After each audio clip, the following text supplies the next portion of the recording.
kaikille kaikista tuotteistamme -10% sähköpostitilauksiin. Tervehdys täältä Kemijärveltä ja hyvää vuotta 2026.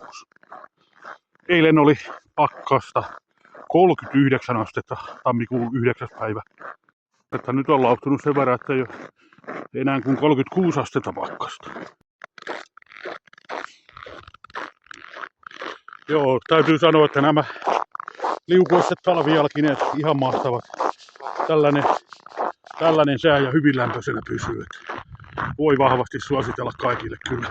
Myöskin liukuisten kaloksia ja talvipintoja löytyy varastosta nyt 12. tammikuuta alkaen taas Tampereella toimittamassa pakettia postiin siitä. Ei muuta kuin tilaamaan pitäviä ja lämpimiä liukuisten talvijalkineita tai liukuisten kaloksia ja myöskin talvipintoja.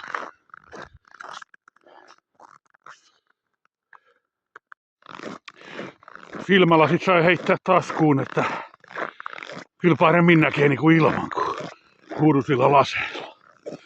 Hoho. Tosiaan nämä liukuisten talvijalkineet otin marraskuun puolivälissä siihen kaaren esittelyyn käyttöön ja aikaisempi joulukuun reissu kanssa täällä Kemijärvellä näillä ja nyt niin todella hyvä jalkine ja myöskin lämmin. Ja vielä muistutus, että kaikille kaikista tuotteistamme -10% sähköpostitilauksiin. Ja sitähän on laajennettu vielä niin, että eläkeläisille myöskin puhelintilaukset -10%.